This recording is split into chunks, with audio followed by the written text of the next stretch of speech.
Hello, everybody, and welcome to this next session of panel discussion. And the subject is also very interesting.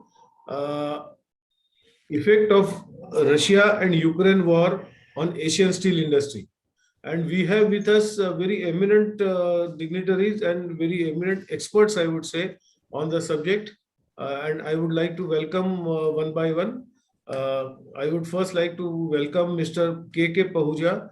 K.K. Pahuja has been a director technology in SAIL. Now he is president of Indian Stainless Steel Development Association. So very thickly associated with the Indian steel industry and now stainless steel industry.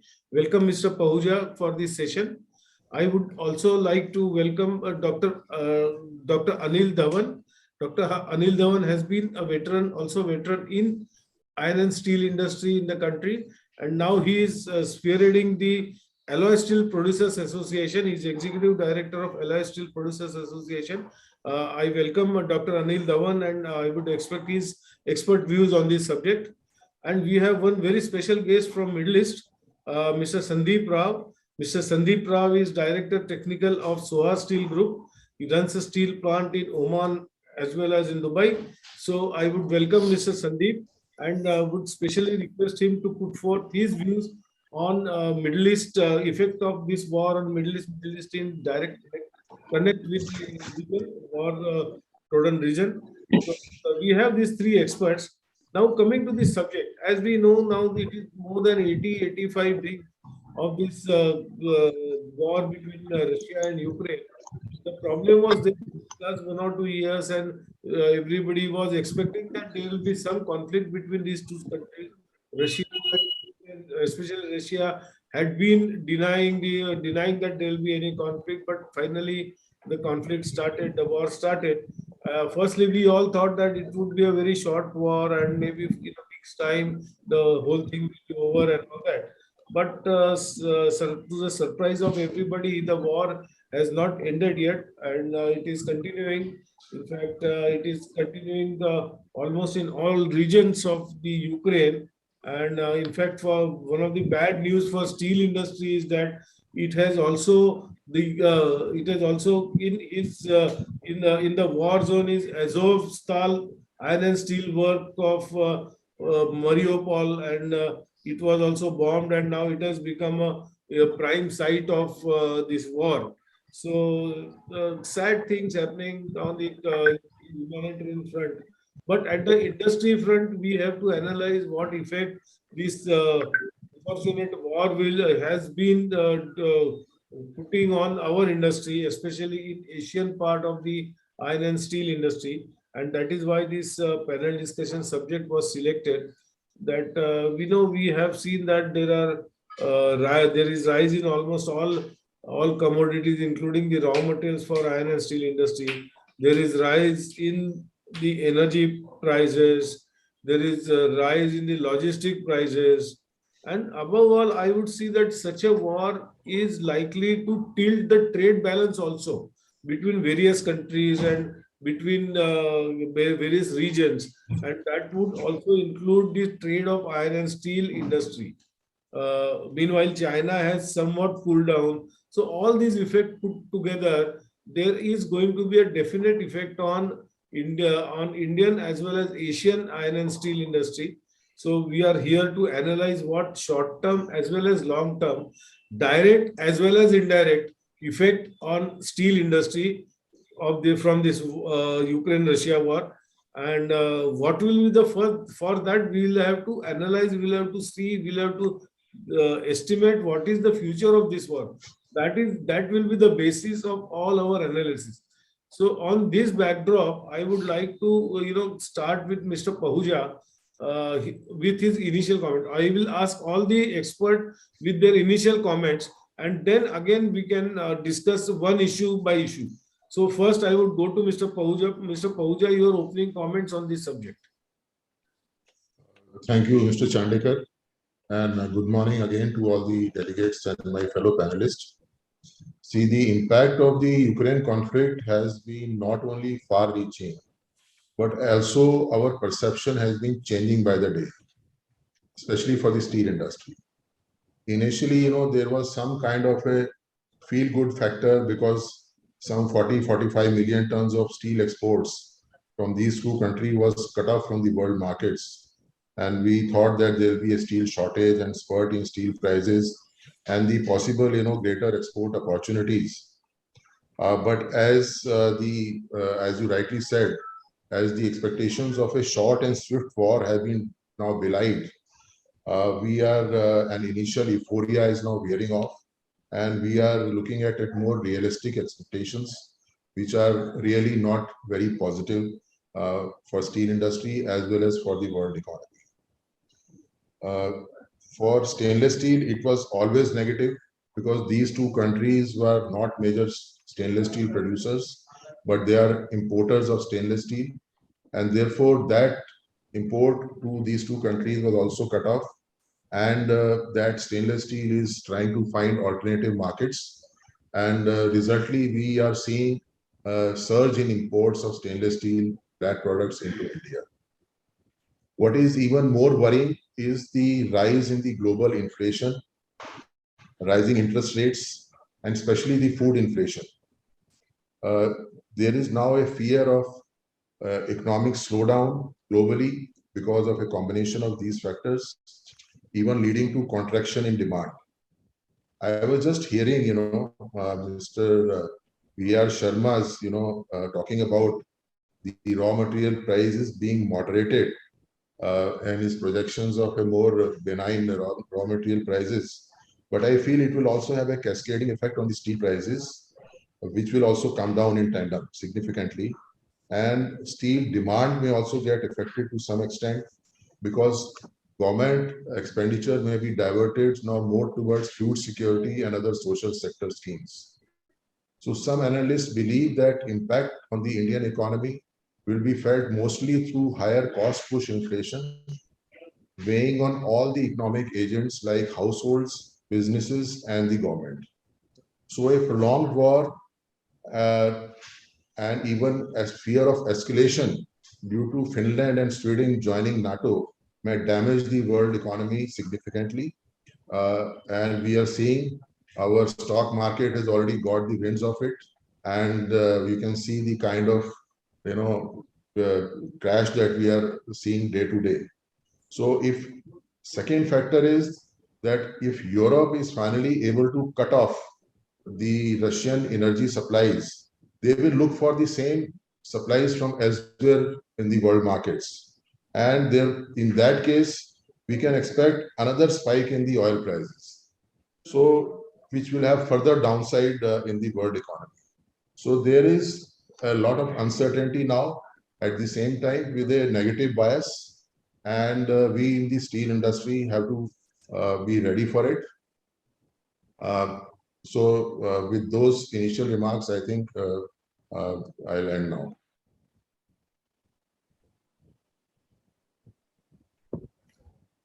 Thank you, Mr. Pahuja, for your opening remarks. Yes, indeed, we have to get prepared for any eventuality for the future. And now I would go to Dr. Anil Dhawan for his opening remarks. Good morning. Thank you, Mr. Chandekar, and good morning to all the my fellow panelists and all the delegates who have joined. First and foremost, I must congratulate Mr. Chandekar and Steelworld for very appropriately picking the topic as well as the timing. Being ex-director of marketing of SAIL and having seen so many cycles in the steel cycle and now last 10 years in the private sector, I think it's a very, very interesting situation, which has been, I'll say in our times, a bit unprecedented, but not having, the situations have not been new to the steel industry as a whole. First, let us see, in the last 3-4 years, the whole world has gone through different kind of environments. Like prior to this, there was a China-US conflict on trade matters, which affected, then followed by 2 massive cycles of pandemic, which really created all sort of disruptions and and all sort of economic situations which affected almost everything. And now, of course, the war. We have really heard Mr. Sharma, Mr. Kashiva, and then Mr. Pahuja has very nicely summed it up. But I'll say to start with, the situation today has reached where impact of the industry has to be also analyzed a bit microscopically. As you rightly mentioned, how is it going to affect steel? And initially, I would say the segments of pig iron and semi-finished products is felt most negative impact of the war. Then, if we go by the precedent or the past statistics, EU seems to be most affected. It used to import 22.4% from Russia and 29.4% from Ukraine. And therefore, what is going to happen is if there is a shortfall of that product or those products in those segments, as Mr. Pahuja also mentioned, where will it come from? It will come from the rest of the world. And that is why the sanctions which are coming either pro-Russia or pro-Ukraine, like USA has given all sort of freedom to Ukraine to dump any type of iron and steel to USA. EU has done a lot of things to bring in a lot of things from Ukraine, but stop everything from Russia. So all that has to be felt in India and Asia. Therefore, we are directly impacted by this war. Why so? Because India is the second largest producer of steel next to China. And therefore, anything that happens across the world and which affects iron and steel industry, the impact will come most on Asia and the India, because we are the nearest. The next markets available to both Russia and Ukraine, whenever they open, it will be Asia and India. Now, look at this, the recent impact, which Mr. Sharma mentioned, and the moment that both sides, Ukraine and Russia, have started easing out, or rather realizing that this will continue for next n number of days now, will get converted into months. And my prediction is, like the previous wars, it may linger on for a year, more than a year or two. And if that be so, people will have to live with it. And if people will have to live with it, the whole world will be divided into two blocks, or rather I'll say three blocks: Russian bloc, Ukraine bloc, and neutral bloc. We fortunately find ourselves in the neutral bloc, and therefore there will be a lot of opportunities as well as threats coming our way. What are the opportunities? Whatever is the markets left demographically by these two will have to be pushed in by India, because we have a good capacity, we have got resources, and we have a capability. So that's why in the last 2 months, the Indian exports to Europe gone up. Pig iron in USA, because of short supply from both Russia and Ukraine, which used to give huge quantity to USA, the prices shot up to more than $1,000 per ton CIF in US, pig iron, and India also exported. India also exported pig iron to USA. So these are the opportunities which are arising out of this, which I think our country will have to take advantage of. I would say this is a good word or bad word, I don't say that, but then it is coming our way. And then what is the threat? Threat is immediate and imminent. For example, in the last 2 weeks, both Russia and Ukraine have started pushing their products into the markets, and at that too, at very, very low prices, extremely low prices. Now, once they do this with no restrictions from EU bloc to Ukraine and no restriction to USA, then there will be no end to the bottom of the prices, and that is where we will get affected. And I will not be surprised if low price billets are available, slabs are available, low price HR coils are available. Why India will not import if these prices are too low or much lower than the current prices of the domestic market? And today's news report says that even currency will be not an issue as long as the markets like UAE are existing. UAE is becoming a place where you can route all the products for import into your country at they were limiting those, if there are any limitations on currencies also. Then the other matters which are going to be very important for us is opportunities in the form of energy, easy energy available from Russia, may it be coal or may it be oil. Now, they are all the factors which are going to be of utmost importance. And lastly, I would also mention here, we being from a alloy steel sector, and my story will never be completed unless I touch the auto sector. The auto sector and the defense, which constitute 90% of the demand of alloy segment, they are earlier were affected by Chinese problems, and now if this is going to happen, there are going to be real serious issues. And one of them is a most indirect issue, and that is the chip shortage. How is it going to affect? I can read it out. There is a very highly purified neon for chip production in USA. Ukraine supplies 90%. And if that is affected, somehow because of this war, you can see how the impact of chip shortage will be aggravated. This will cap the production of autos, and therefore the capping the demand. And the other day when we were looking at sitting with the ministry as to what will be the future of alloy steel industry, how much it will go to, it will have to be seen in longer term. Doesn't matter that if there are constraints or speed breakers, there are ways of getting over it rather than sitting over it. So the world will find a solution. As Mr.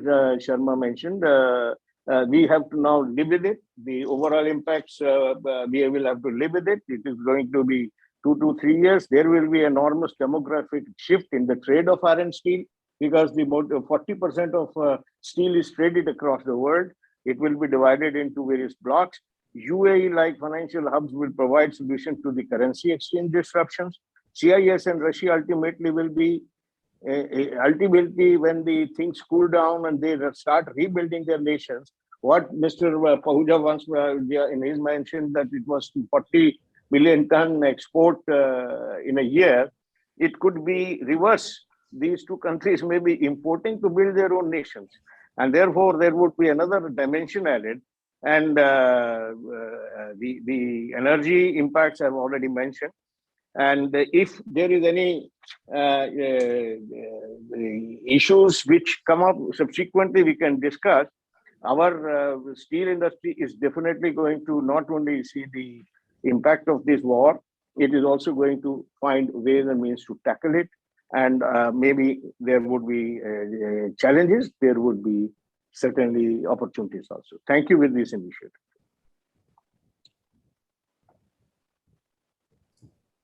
Thank you, Mr. Dhawan. A very comprehensive analysis of the situation.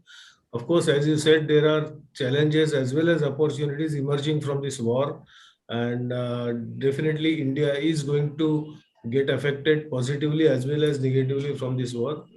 And I do agree that there are going to be opportunities as well, not only the challenges or not only the bad elements which will come to India or Asia, as I feel.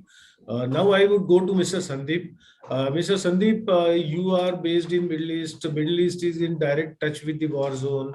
And in fact, Middle East has conventionally lot of impact, I would say involvement of CIS countries and especially Ukraine for semi-finished steels and all that. So how do you see the first impact, direct impact, indirect impact of this war?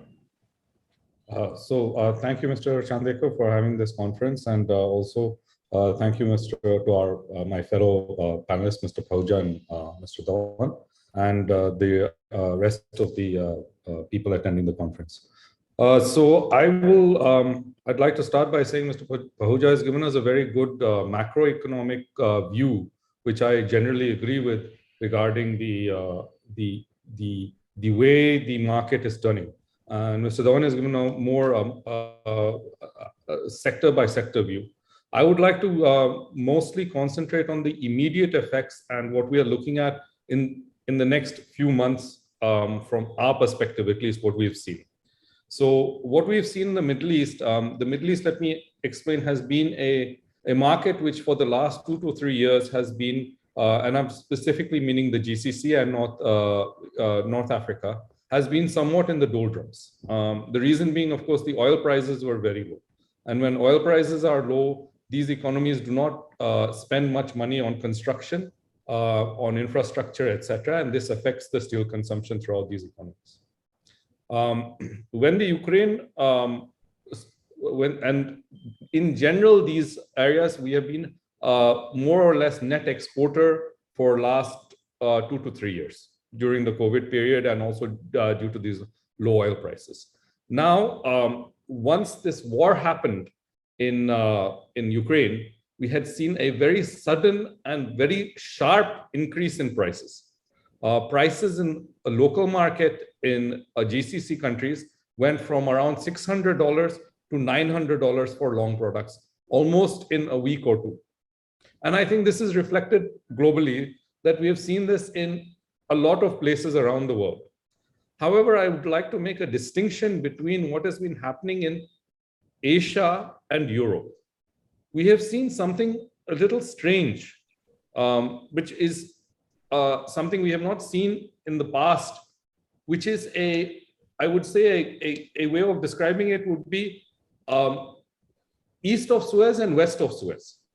These two markets seem to have separated themselves out somewhat, where in Europe, because they have a lot of, let's say, import controls on many products, they have had a surge in prices, which has far exceeded what has happened in Asia. In Asia, prices went up and then they stabilized. And I think one of the factors we have to look at for that is also the factor that China has had this COVID lockdowns, which have basically stopped the Chinese from importing for almost 3 months.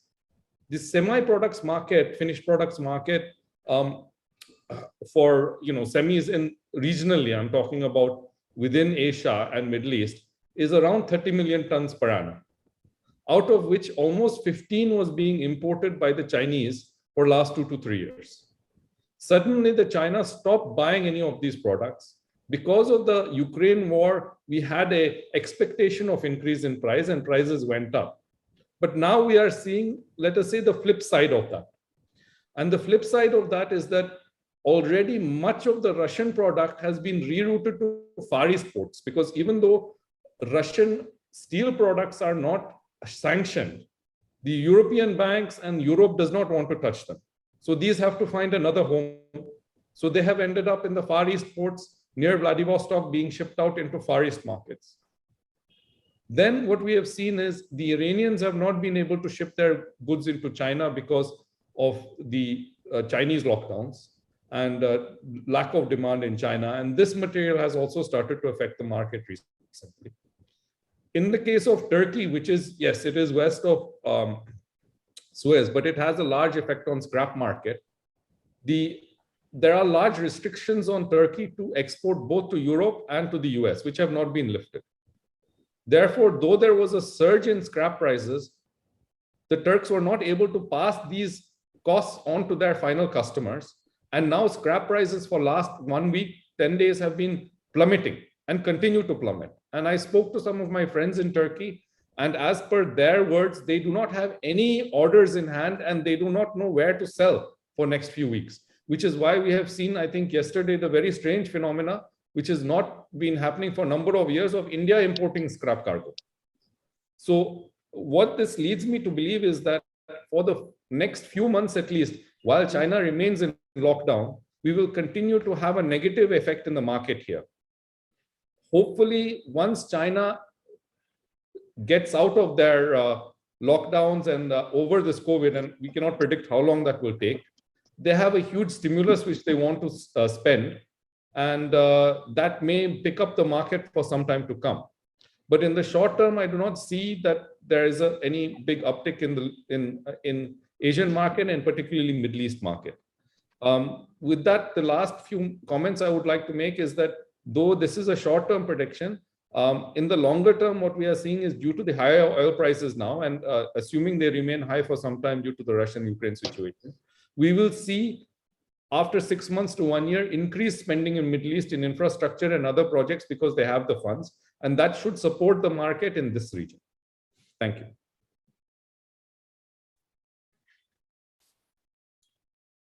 Thank you, Mr. Sundeep, for your initial comments. Would you like to touch upon some of the opportunities as well, which can emerge out of this situation? Well, I don't know about the India particular market, so No, you talk about Middle East. Sandeep, you talk about Middle East. Yeah, in Middle East, as I said, as we are seeing that the countries like especially Saudi Arabia, Oman, their budgets are being replenished. We are seeing them starting new projects, new infrastructure projects, new social spending, new schools, hospitals, etc., etc. And this is going to provide a support for the market. For UAE, not so much. We do not see that because it's a more commercialized market. It is less dependent on the government. So it is slow and steady. But for the rest of GCC, we are hopeful that within 6 months of the oil price support, there will be an increase in demand and things will pick up domestically markets. Please.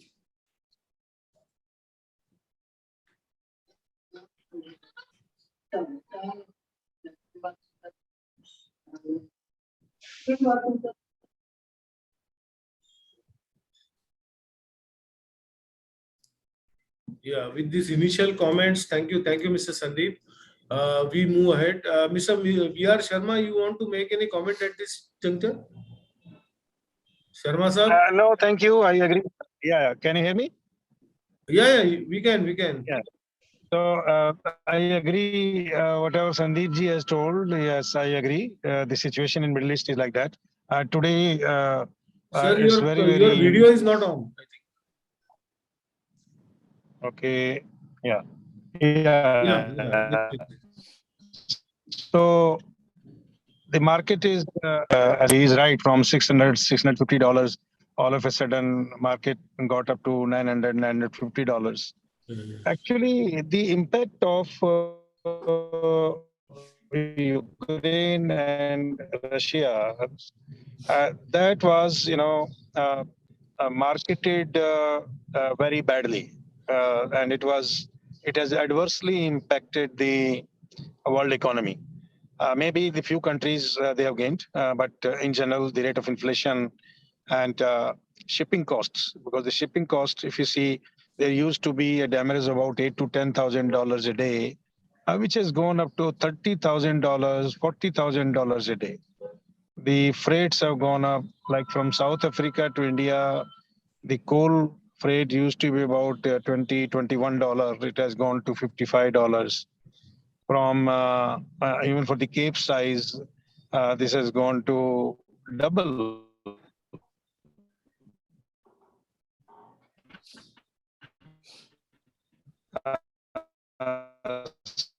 Similarly, from India, this rate is $100, $120 sustainable. And not many parts of the world they got affected because of Ukraine. But it was projected that this will be a nuclear war. This can be a world war, and many of the news channels, media, the editorials, the specialists, they took it to that the whole Europe is under turmoil. So that was a very sad state of affairs. Today, Ukraine is fully, I would say, bombed, ruined. I was seeing today in the morning news that even the hospitals and schools are demolished, are attacked. So this means basic infrastructure is going to be eliminated. Mariupol, the steel city, is already down, so they will be unable to restart at least for another 8 months, 10 months after the war stops. But the point here is the world has not compromised on the production. 1.9 billion ton steel production will remain 1.9 or maybe 1.85. That does not make too much of difference. But the metal market, the price is everywhere the prices have gone up. So this is something very serious. So let us hope this recedes, and once it recedes, so let us. Thank you from my side, so that my comments are okay. Thank you, sir. Thank you. Now, with those comments, we move on to our next stage. We had initial comments on the from everybody, and now I would again like to ask a question what would be the impact on the energy balance of the world of this? Because now we are tilting towards Russia for our energy requirements, and so also Europe also going away from Russia, because and how all this situation will impact the energy balance of the world. That is my question, starting with Mr. Pahuja. Yeah. See, as I said in the beginning, Europe is trying its best to somehow reduce their dependence on Russian energy. Yes. And that trend will continue. And it may not happen it's not so simple, it may not happen in a hurry. But as they try to diversify their energy purchases from elsewhere, we can expect a spurt in energy prices. Now, that has two implications. I caught one point from Sundeep that when the oil prices go up, the prosperity in the Middle East increases. And with our FTA with UAE and that region, I think that will throw up more opportunities for India in terms of trade. So that's one positive sign. Secondly, I think Indian government has taken a very, very prudent and realistic stand on not to cut off Russian energy or trade with Russia. So as and when the Russian energy supplies get cut off from Europe, I think more oil will be, or more energies will be available to India, maybe at a more discounted price and under a different trade mechanism which is being worked out. So we have a negative aspect of overall crude energy price going up in future if that happens. But also there are opportunities of a greater economic engagement with Middle East, and with a greater possibility of increasing our supplies from Russia, both for coking coal as well as for oil. So I think we will have to find a balance, and there is a now greater awareness in India at the government level and also at the business level that we need to diversify our energy requirement, number one, and also make a shift to renewable energy in a much faster way than what we have been doing so far. So I think it's a great challenge as well as opportunities, but I think ultimately we will be able to find our way out, and we will be able to prosper, and our economy is in a really good health, and I think we should be able to face this challenge in short term as well as in long term. We will be better off. Thank you, Mr. Pahuja. Now, Dr. Dhawan, what is your point of view on this? Well, I have a different point of view on this. When I talk about energy in relevance to Indian industry, it talks of coal as well as oil, and not oil alone. Okay. Firstly, I'll talk on coal, and besides these disruptions which had happened, you would have seen one basic fundamental difference on coal, and that is China starting to buy from Australia, because they found others uneconomical despite all the other issues. Similarly, in case of a coal, do you know that even Ukraine used to import coking coal and coke from Russia? 8 million tons in a year they used to buy. Now that is going to change a bit. You would have seen in the last 1 month, iron ore prices have gone down. Today, iron ore is at 127, right? It has come down from 160, but coal is steady. That means the coal energy, which is more relevant to steel, it is going to be there where it is going to remain expensive. Coming to oil sector, I think the energy, the oil which is being sent to Europe and other from Russia and maybe Ukraine, it is going to be compensated. I fully agree with Mr. Sharma's point of view. The whatever will be the shortage, it is not that it cannot be made up from Middle East or even from USA or elsewhere. It will only be how it will be met at what prices. And therefore, the impact on oil, it is only, I'll say, demographic shift. And that demographic shift, take it demand and the supply situation, whosoever needs first and wants to shift from this source to other sources may have to pay more to that source. Otherwise, according to me, it is not going to impact much except a geopolitical problem. That's all. Thank you, Mr. Sharma. Now I would go to Mr. Sundeep on his comments on this issue. Mr. Sundeep, please. So regarding the energy issue, I will talk specifically about oil. I have a slightly different view from the other panelists, and I've done a little bit of study on this because it's very pertinent, of course, to our markets, what the oil prices are. The issue is that in general, oil production in Russia is mostly, there are some fields which are closer to the west and some which are closer to the east. The eastern fields, the ones which lead, which are closer to China, for example, are more technically challenging than the western fields. These are fields where you need a lot of modern technology to exploit the oil resources. And you need to be able to manage it well, which is why the Russian companies have been partnering with Western companies in those regions. For example, Shell and BP, etc., who have been now pulled out, but earlier they were in partnership because the Western companies have the technology to be able to extract the oil at a better rate from these fields. The other companies, of course, oil field services companies like Schlumberger and Halliburton also were very much involved in this process. They have also pulled out of Russia. Now, the obvious response is, oh, well, the Chinese will come in. But unfortunately, the Chinese do not have the technical capability that these Western companies have in terms of oil extraction. And it will take them time to reach it.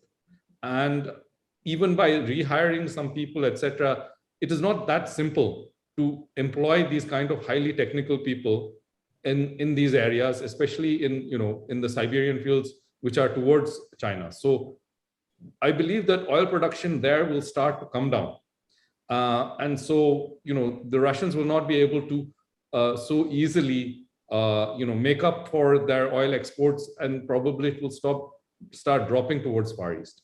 Now, the next question comes, what about the fields which are towards the West? The issue with those fields is that they are mostly collected by pipeline, okay? And those pipelines do not run east. To make a pipeline to run east is going to be a years-long project, maybe 1 or 2 years. It doesn't happen overnight. In the meantime, these areas are prone, especially in winter, to complete freezing. If you stop the flow of oil, even for a short period of time during the winter, the pipelines will freeze, and then it is a huge process. And I'm talking about months to get them working again. So if the Europeans continue to restrict exports out of Russia, we will start to see pipeline backups, pipeline shutdowns. We'll see oil field shutdowns where they need to shut down because we can't, pump oil if there's no buyer. To reschedule the oil to another location is going to take time. So my fear, or let us say optimistic, depending on if you look at it from Middle Eastern point of view, is that we will see significant Russian capacity coming offline, maybe 20, 30, 40%. If this comes offline, we will have a worldwide shortage of oil, which is not good for the world. It will drive up inflation worldwide. It's not good for Asia. It's in general not good because we already have a lot of underlying inflation.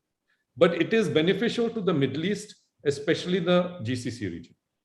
So for us who are sitting in Dubai, yes, it's good.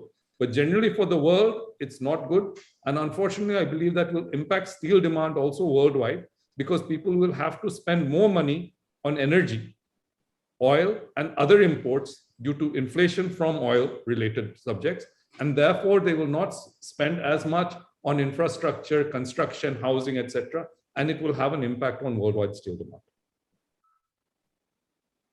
Thank you.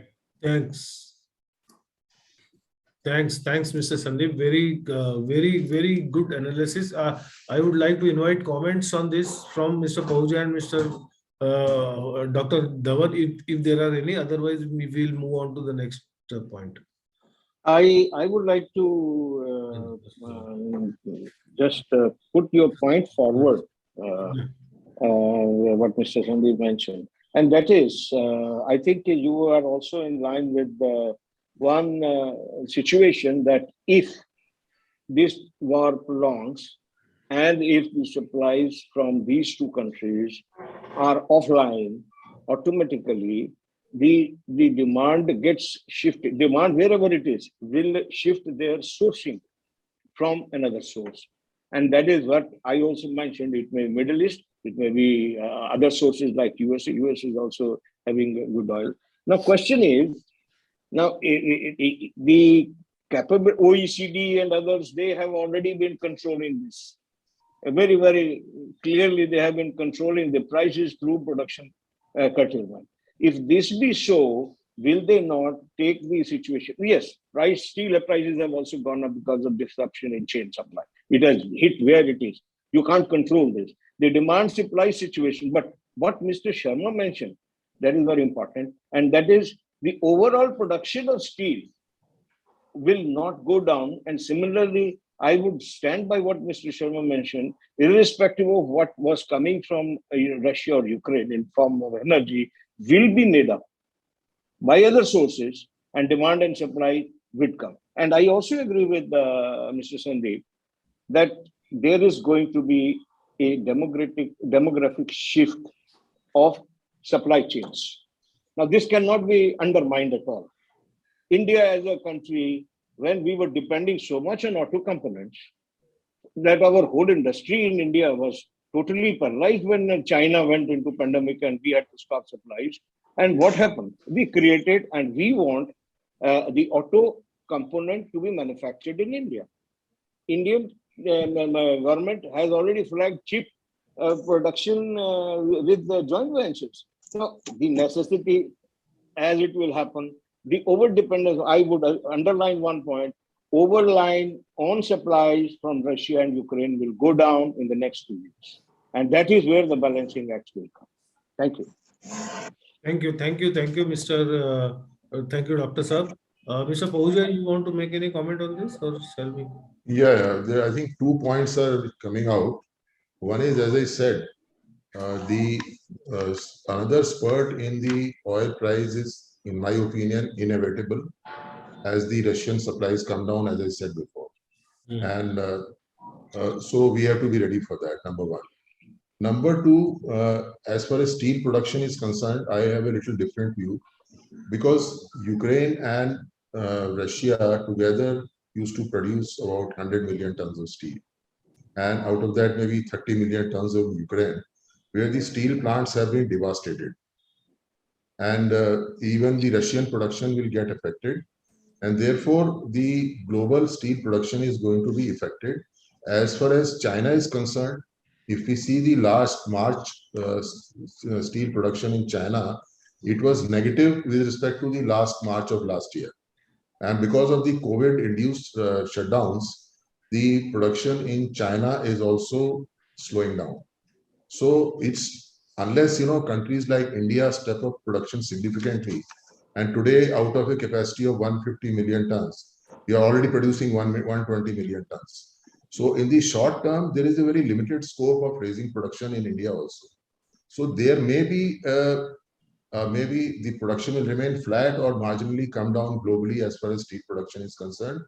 And the demand is also getting affected because of the severe factor of slowdowns in the economy because of high inflation, and government spendings may be directed in other regions other than the steel consuming sectors. So it's a very complex and evolving situation. But I think today it appears to be more negative than positive. Yes, thank you. Thank you, Mr. Pahuja. And of course, yes, yeah. Now we move on to the next question. I generally feel that if there is a lack of supply from Russia and from Ukraine in the steel market, global steel market, and if China is going to slow down or has slowed down a bit, how would India, how can India benefit from this situation on the with respect to the global marketplace, international marketplace? Sandeep, do you see an opportunity for India in this, in terms of for exports or whatever? So I think for specialized steel, definitely GCC is still a market. I don't want to talk about the rest of the world because I'm not, I mean, I don't know that much about Indian steel sector. So as our other, panelists and also the guests. Yeah, you can speak on Middle East itself. So, I mean, so in specifically about Middle East, Middle for East. example, I think that, we have a lot of, let us say, regular steel production. Let's say, mostly rebar, and there's one hot rolled coil plant and some section mills, but we do not have a lot of specialized product. Now, I think there is an opportunity in, special steel sector still to continue to export to this region. I think the region is quite self-sufficient in basic steels. So I don't think there's much opportunity there. Having said that, the competition will be with the Chinese here because for the last, let's say 3 or 4 years, the Chinese have been higher priced market than any other market, which is, I don't know why, or we cannot understand exactly the internals of China, but they have been higher priced and they have not been exporting. Middle East, especially GCC countries, have no barriers, trade barriers against anybody. So it is, it would be a direct competition with the Chinese. Whereas for India, I think, in terms of opportunities in Western world, there are more opportunities because China has been anti-dumped almost everywhere. Europe, US, many other countries, in Turkey, China has been anti-dumped. So India still has opportunities, maybe even in regular steel, to export to those countries where China has been anti-dumped because of political reasons. Mm-hmm. I would like to say one thing which I've not really brought up this topic, but it's regarding China. We talk about India, but really compared to China, we are a very minuscule player in the market. China is by far the largest player in the market. I mean, they produced more than 1 billion tons of crude steel last year, and they are the heavyweight in the room. Let me put it that way. And what happens in China affects the whole steel market, much stronger than anything else, because iron ore, coking coal, everything is affected by the pull from China. With China in lockdown, it's very hard to understand exactly what is happening. Beijing is closed, Shanghai is closed. My friends in Shanghai have not been out of the apartment for 1 month. So we cannot understand what is happening. But if China starts to slow down, even towards the end of the year because of this, then it would have a very negative effect on the steel industry. This is my belief. Okay. Dr. Saab, your view on this? Well, I think it is one of the most interesting questions in the whole discussion, and it is I'm very clear on one thing, and that is India. Though, and my fellow panelist has mentioned that India is a very minuscule as compared to China, no doubt, but still we are the second largest. We are going from 100 to 300 million or 400 million tons. The consumption today is the second, again, highest in the world. So maybe as compared to China, we are less, but then as compared to the rest of the world, we are still a force to reckon with. Now, having said so, again, I'll put my views in 2 ways. One is on the specialty steels, the other is on the commodity steels. One of the points which I'm going to mention here, and as Mr. Pahuja mentioned, we have a strong consumption base as of now. We have irrespective of how energy is moving, oil is moving, prices are moving, we are still 110 million tons. We have moved from somewhere and reached to 110. So we have a strong base vis-a-vis the production capability of 150 million tons. Now, our opportunities would be plenty, whether it is special steels, whether it is stainless steels, whether it is alloy steels, whether it is commodity steels. And when I say commodity steels, I put commodity steel bought, including HR coil is a commodity, even TMT is a commodity. So there has always been a tremendous opportunity for this. And we have Mr. Pahuja will stand by me, stainless steel and alloy steel, which are the highest value addition items. Today, some of the units are exporting well, and including defense, Star Wire, Midani, they are capable. Question is, how do we leverage it? I think one of my strongest suggestion would be that Indian government should now leverage its position to discuss with EU to get those quotas changed. You know, even if you want to export, there are safeguards and there are quotas. Am I audible, Mr. Chandekar? Yes, you are, sir. Yes, you are. Don't worry. Yeah. So this is a very important issue. Even if we want to export, we cannot export to EU because there is a safeguard quota, and if you cross that quota, then there is a 25% duty.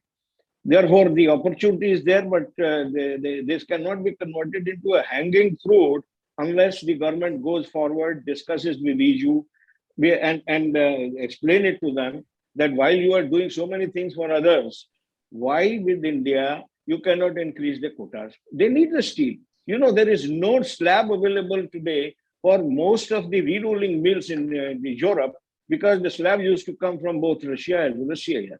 Nobody else will give the. Now, where will they? They are getting sold out. Whereas, if they are sold out, who will give the supply of the finished product? I think India has got a chance. India has got a chance provided we push it through our government to change the EU quotas. What we have done with UAE, what we have done with Australia, New Zealand, it has to be initiated with EU. And we will have plenty of things to export. And we still have a capacity. We have between 110 to 140, and we are going to add. PLI scheme is on. Everybody will only increase capacity in specialty steel. And the specialty steel is linked only to the exports. And because the incentive is today coming to exports only through PLI scheme, because ROTTEP has been withdrawn. Mr. Pahuja knows, and everybody knows, that there is no export incentive today to exporter from India. Still we are exporting. So I fully endorse one view that we have a great opportunity irrespective of what is happening. We have a capability. We have only to see a holding hand from the government to increase our quotas and our opportunities abroad, whether it is alloy steel. A lot of our alloy steels are going abroad for auto industry. Stainless steel, Mr. Pahuja will stand by it. We may not have nickel here, but we have plenty of 400 series of stainless steel available for export. We have plenty of chrome. Our stainless steel technology has changed. Therefore, we have plenty of opportunities for exports. Thank you. Thank you, Dr. Saab. Very well said. But I think it is up to the associations like you who can which can put pressure on Ministry of Steel and through them to the government. So it is. You are very right. You have to put pressure. How can individual companies or individuals can put pressure? You have to put pressure as representative bodies of the industry. Last Mr. Pahuja, what do you say? Certainly, I think it is the job of the associations, and Dr. Anil, Dhawan and myself in my association, we have been already taking up this aspect. Even yesterday, I think this issue came up in the FICCI Steel Committee meeting. Europe is offering an opportunity, but the quotas are coming in the way. In fact, stainless steel flat products also face anti-dumping duty in Europe. While our markets are open and we are facing, and we don't get any incentives, all that government schemes are not applicable to steel at present. And at the same time, we are facing anti-dumping duty in Europe. We are facing quotas in Europe, and but still we are exporting. That goes to the credit of our industries, both alloy steel and stainless steel. But government is aware of the matter, and the reason that is being given is that already prices were so high, so why do you need incentive? So now when the prices are moderating, it's time to go back and ask for those kind of things. And the free trade agreement with EU is under negotiations. So this is the right time to tell the government to put forward our point during the negotiations and get these quotas removed. Yeah, thank you, and I'm very sure that associations like you yourself, ASPA, then this Re-Rollers Association, or whoever, SIMA for that matter, they will put pressure on the Ministry of Steel and through them to the government to increase the quota in Europe and put off the anti-dumping duty. Let me tell you, stainless steel is a big exporter to Europe, both in long and flat products. Absolutely. Although, especially the long products are net exporter in stainless steel. Yes. Absolutely. And even in the other specialty steels, galvanized products. Galvanized products, most popular in Europe, but limited by a quota. The high time that quota has to go. And we have put it up. As you rightly mentioned. I would like to add here, I am fully with you. Associations in the last meetings with the minister, the last meeting with the Secretary of Steel, all these, including another point has been put forward, and that is the scrappage policy must get extended beyond auto sector, because this scrap will be needed if we have to. So similar thing, but why I am putting it across to you is your Steelworld is a very, very popular magazine. It's a following across the world. You yourself have been associated with the steel industry for such a long time and such a good years, and you have seen the cycle. So your magazine you can carry forward. It has a very wide circulation, if I know it. And if such articles and such demands or such requirements, which are a need of the hour, such are covered in the magazines, media, automatically it gets added to the association's angle. And that's why this issue was raised at this platform. Thank you. Absolutely. We will take up at our level also, and that is my promise. We will definitely take up at our level, but ultimately it has to go through a proper authorized channel, and that is the trade bodies of the which are representing the industry. Okay, now we are slowly moving towards the end of the conversation, and I would like to ask you, supposing, as Mr. Sharma said, and I think most of you also I agreed to it, that the war is going to be a long-term phenomenon. This war is not going to end very soon, and even if it doesn't escalate beyond Russia and Ukraine, it will go on for a long time. So if we consider that the war will be there maybe for 6 months, year or two, then what will be its impact on Asia on a long-term basis? That is, now I am coming to this long-term basis theory. So what will be the effect on the Asian steel industry? Especially, do you think that we have to now start living without Russia and Ukraine as far as steel industry is concerned? So if there is no Ukraine and there is no Russia in the global steel industry, how can be the scenario? I mean, starting with Mr. Sundeep, because he is very close to that region, sitting in Dubai. So let me start with this, is that I don't think I think we're talking about two different countries, despite the fact that they're at war, Russia and Ukraine. Yeah. Russia is not being attacked in any way. Their steel plants are functioning perfectly fine. There's no stoppage of anything there. The only thing that is affecting them is that people do not want to do business with them or their banks. But the steel is available. So that steel will find its way out, one way or the other, into global market. So it's a question of which route, what payment system, etc., etc. Already we are being offered here in GCC market billets from Russia via Far East ports. It's an ongoing process. Even yesterday, somebody called me, said, we have billet, would you like to buy? I said, look, we are not in the market, but Send me your offer. And it was Russian origin. And there is no sanctions against Russian origin. And in fact, India is one of the primary routes for the payment also, because Indian rupee counters are there to deal with Russia. So in a sense, it is a benefit for India, for the Indian economy, because India can still deal with Russia. Having said that, Ukraine is a completely different issue. I spoke to one of my friends in Krivorov. It's completely shut down. The other mills in Ukraine are completely shut down. The transit lines, which used to bring iron ore and coking coal into Europe, into former Soviet states, such as into Romania and into Czechoslovakia, have been shut down. I've heard of people I know who have companies that are facing problems in raw material sourcing. So I do not believe that we will see Ukrainian capacity back online for years to come. So this is a concern.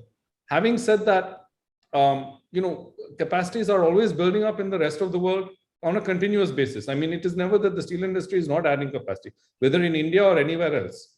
We continue to add capacity globally every year.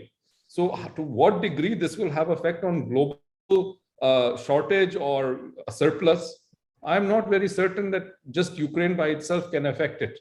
And therefore, I think that we have to look at the global market rather than looking specifically at this war in terms of global steel supply.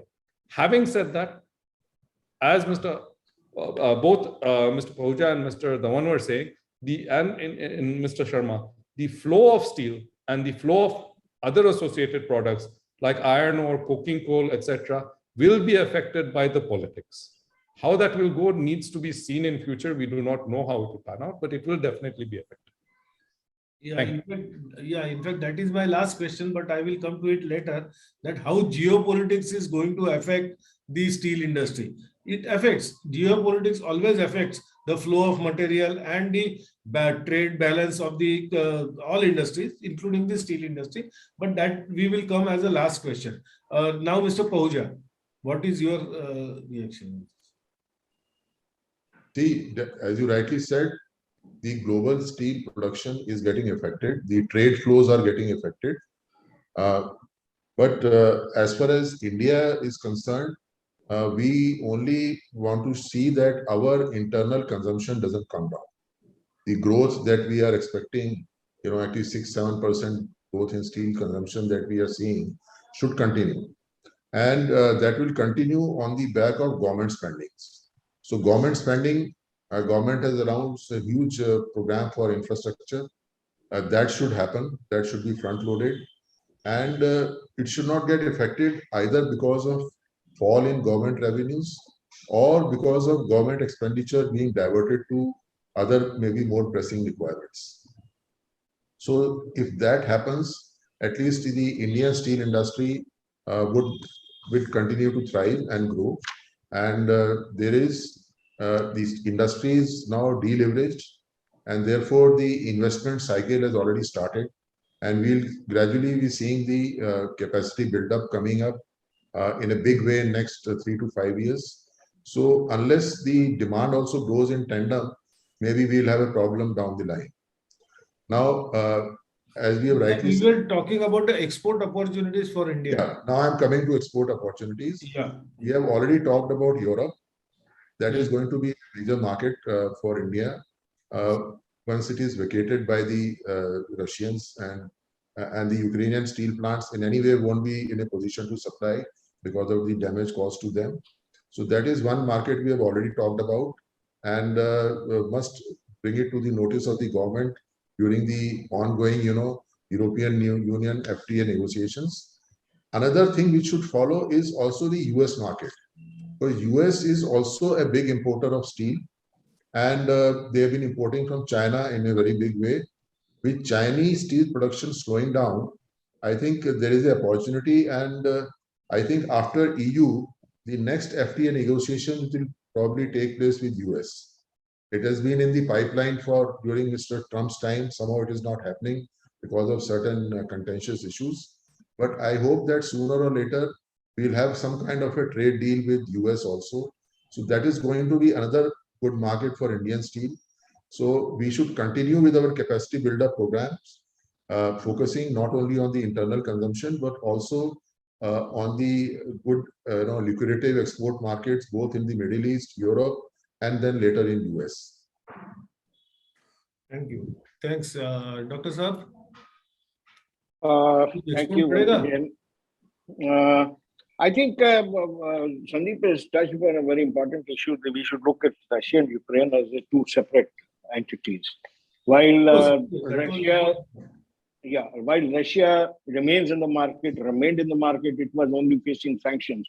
But the important point is the Black Sea.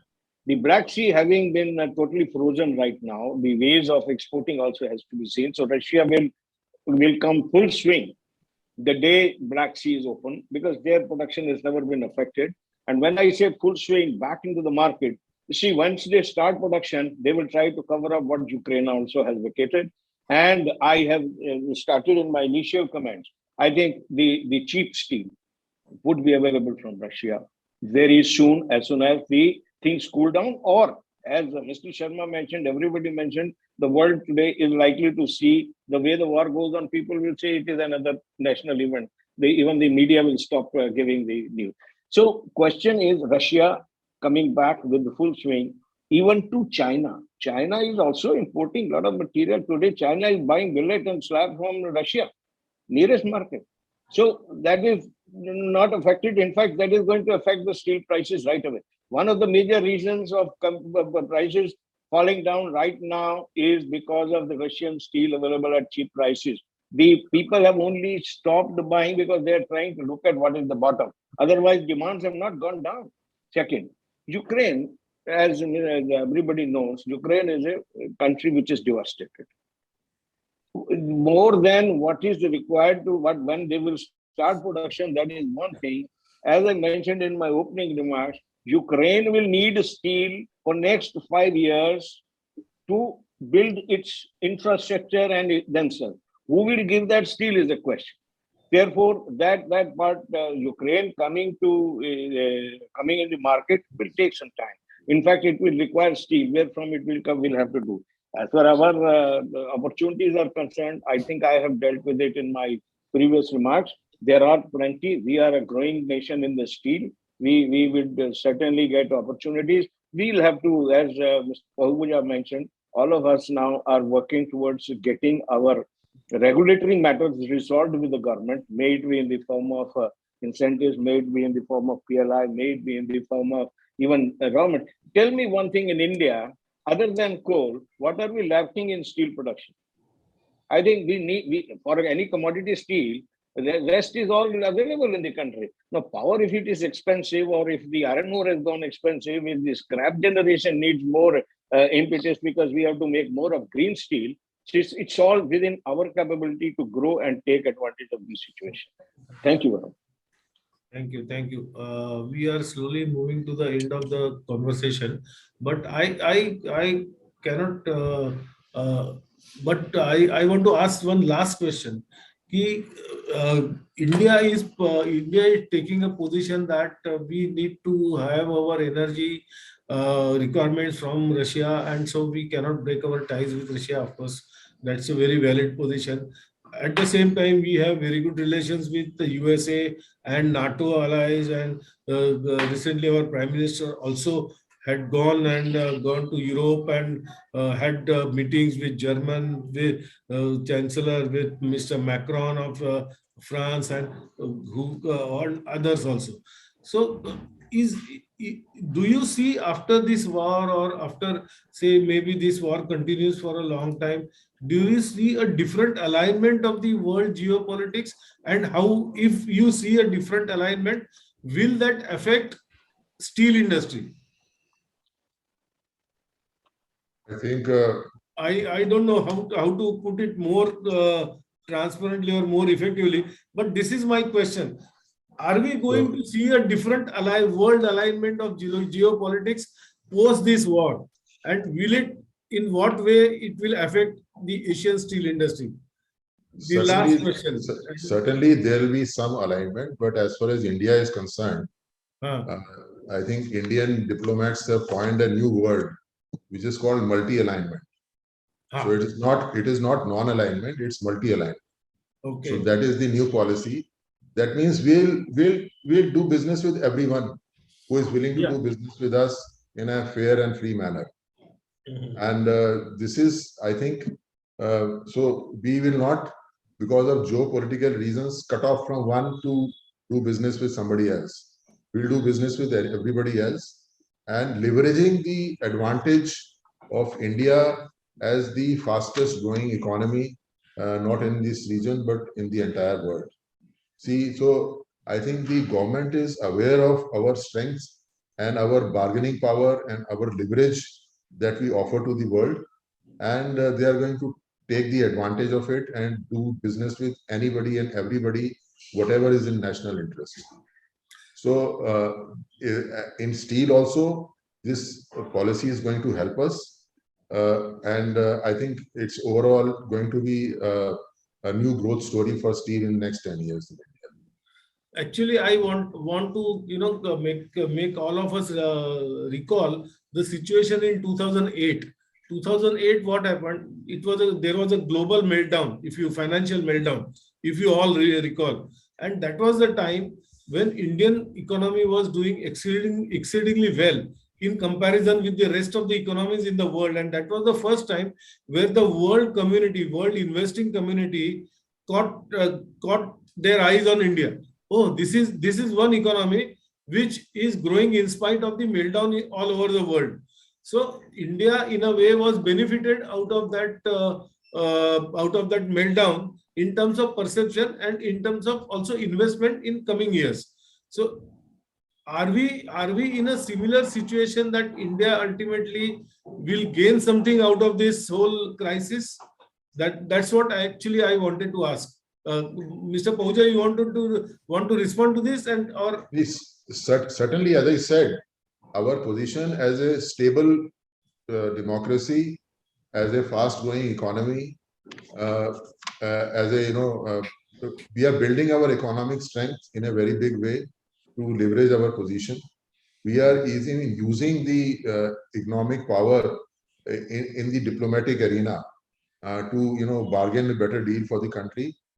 So I think the government thinking is very clear on this, that once in 2008 we were just noticed, but in I think 2020 we are well recognized and accepted.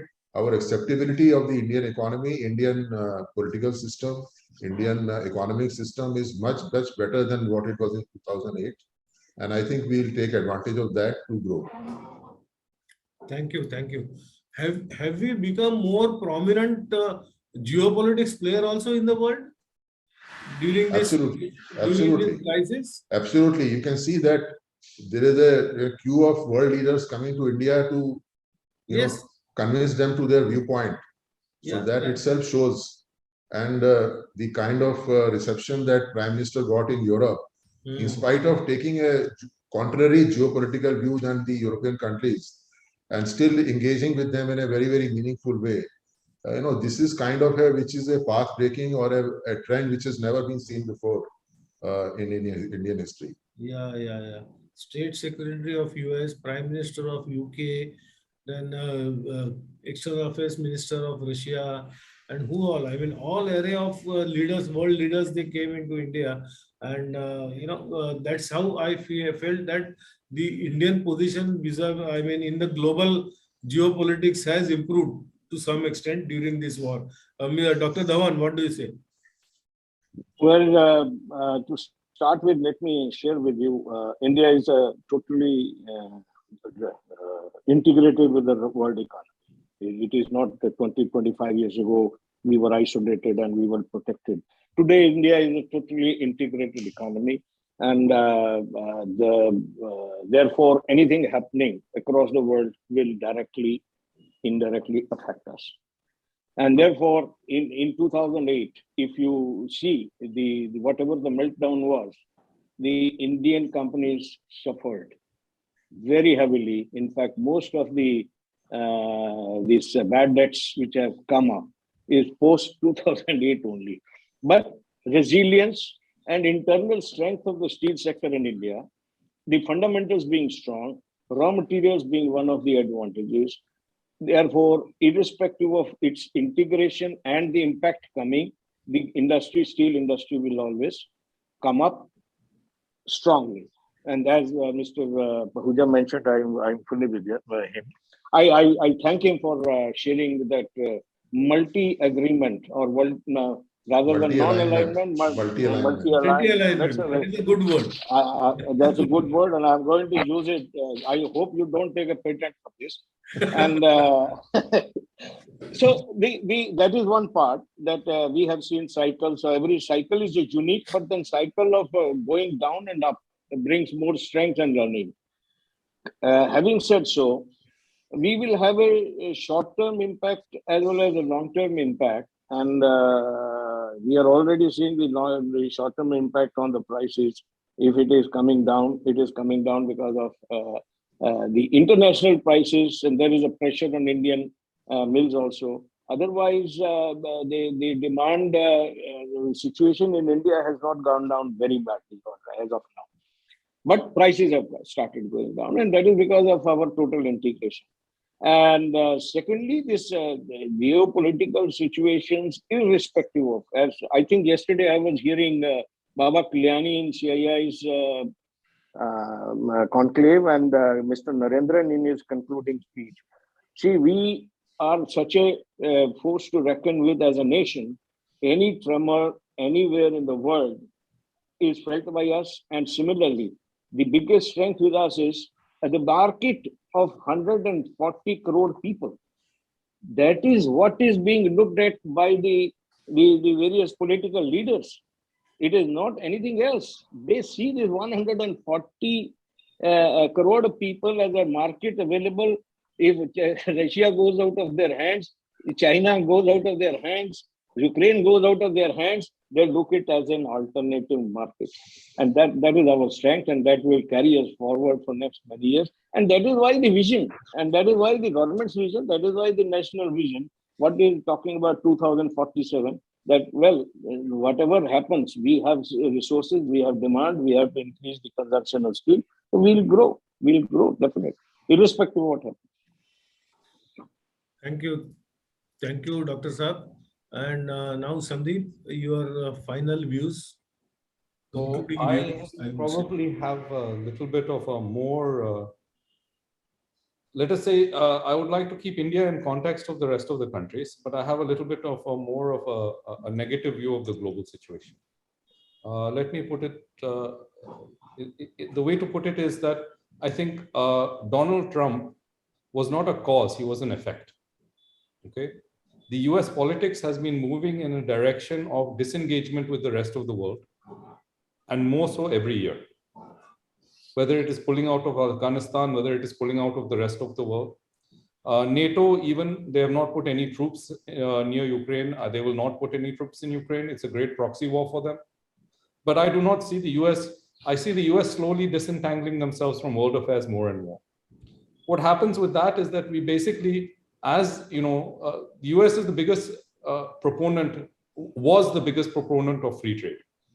Now they are pulling out of that. That mindset is changing. So basically, slowly, we are seeing more and more nations becoming more nationalistic. And so we are in a phase of somewhat of a deglobalization. We had a phase of globalization for the last 30, 40 years. Now we are moving towards deglobalization. The biggest, let's say, the biggest beneficiary of globalization was China, which is one of the reasons the Americans are moving away from it, because they have an issue with China. As the world deglobalizes, China has a big problem. They interface with the world in too many ways.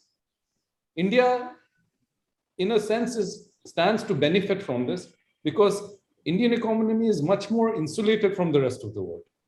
Our trade patterns with the rest of the world are much smaller.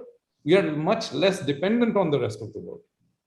However, this means that in an era of deglobalization, our opportunities to export, to interface with the rest of the world will also be less. So despite the fact that things will continue and we will not be able to adopt the path that the Far East has adopted of an export model, etc., etc. The world will not accept that model anymore. We will be having more bilateral trade relations. where we have to interface directly with the other country. And the effect of this, and therefore there will be much more discussion country to country.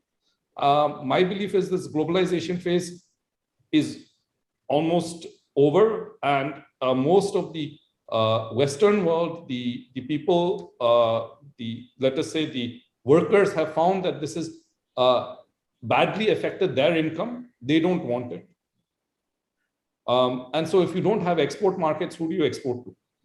So I'm having a little bit of a view of, yes, there are opportunities for exports. However, it will not be like the old era. Thank you. And what do you think about the Middle East? The Middle East will continue to bilaterally trade, especially with China and India. The US is now oil independent. They do not need oil from the Middle East. Therefore, even their security blanket for the Middle East is slowly evaporating. GCC and the other oil countries in the Middle East need a new, let's say, new godfathers. Those godfathers will be their major customers, India and China. Okay. So this is how you feel the situation will unfold in coming years. I fully endorse what Sundeep just mentioned. Though everybody is integrated, but the era of deglobalization and more of bilateral trade and agreements would work. And that is what I think our whole panel's discussion ultimately was leading to what is called as say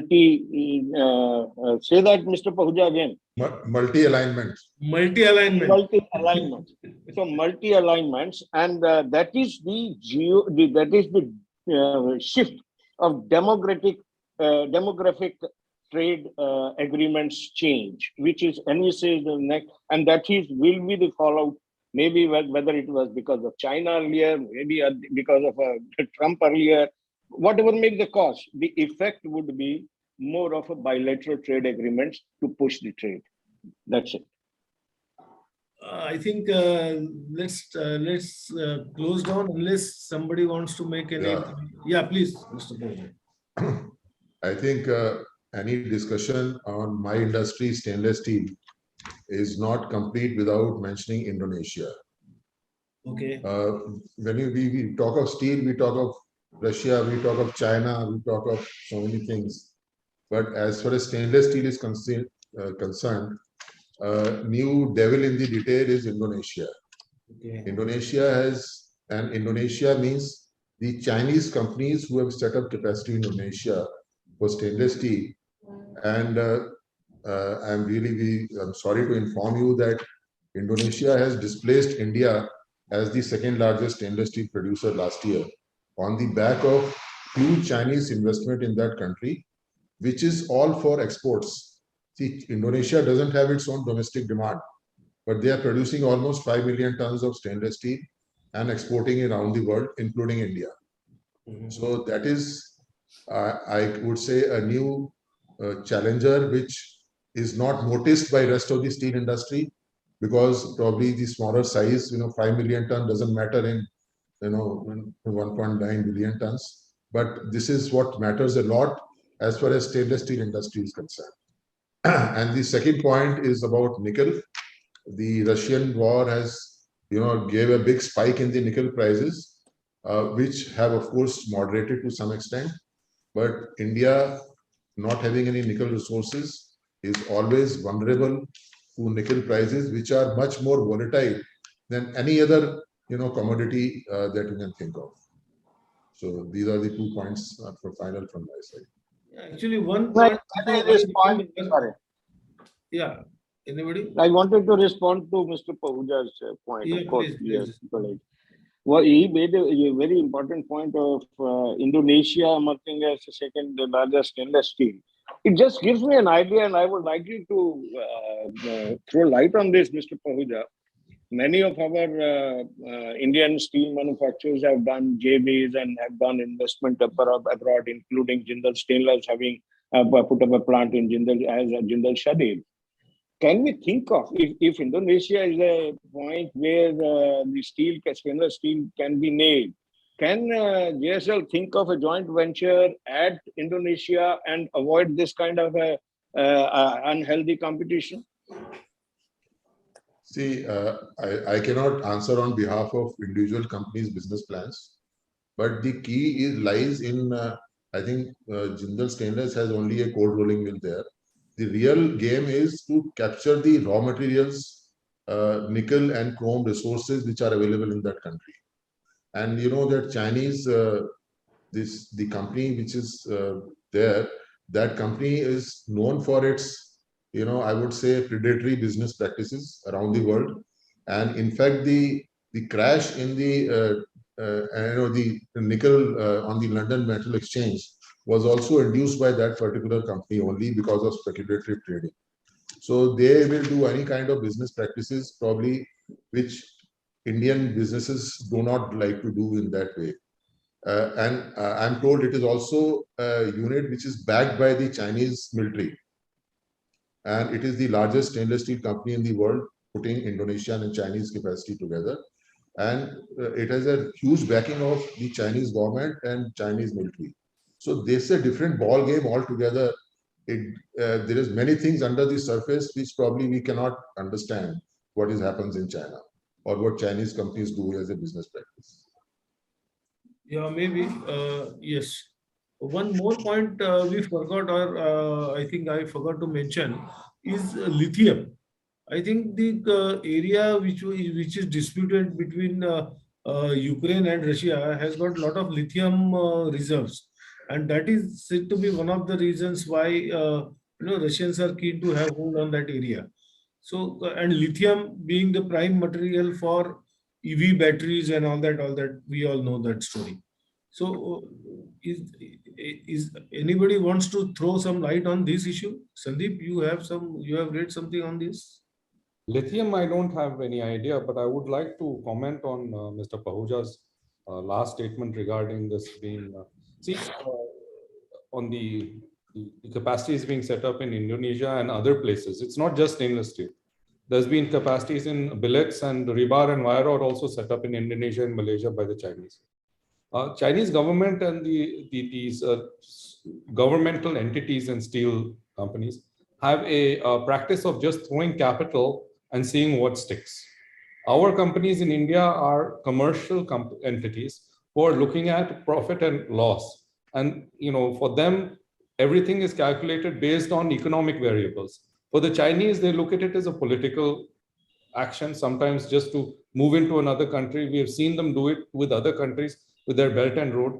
So we cannot compare Indian investment and Chinese investment. Now, whether this will pay off in the long run or not remains to be seen. As we saw with what has happened with these property companies in China, which are going bankrupt one after the other, how long you can carry on throwing money at projects which might be viable and not viable remains to be seen. Yeah, I know. So shall we close down now? What do you say? I would just add to this lithium issue. You are absolutely right.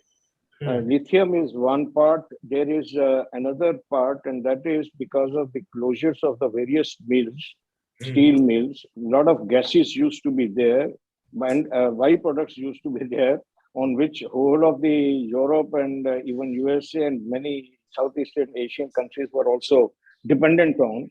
And those outputs having frozen for some time, they're also affecting, and particularly, as I said, auto sector.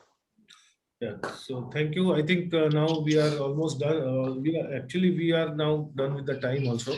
So fantastic conversation. I would say everybody has come out with very, very innovative and very logical and very fantastic points. So it was a great conversation with all of you. And I hope everybody has enjoyed this conversation and everybody has gained from this conversation. More importantly, thank you, Dr. Dhawan. Thank you, Mr. Pahuja. And thank you, Mr. Sundeep, joining all the way from Dubai. Anyway, it doesn't matter on the online show whether you are in Dubai or in Mumbai or in Delhi. So thank you very much, all of you. It was a great conversation. Thank you. And I personally thank you for having Mr. Sundeep, Mr. Pahuja. I especially requested Sundeep to be here because he had a different, he always had a point of view. Certainly, we got a very different perspective part of the world. So We got a Mr. very different Sundeep. perspective from Mr. Sundeep. Yeah, Thank yeah, you so much. yeah. it's a great value addition to our conversation. Thank you, Yes. Mr. Sundeep. Thank you, gentlemen. Thank you very much. Thank you to my Thank you. fellow panelists. Thank you. Thank you very much.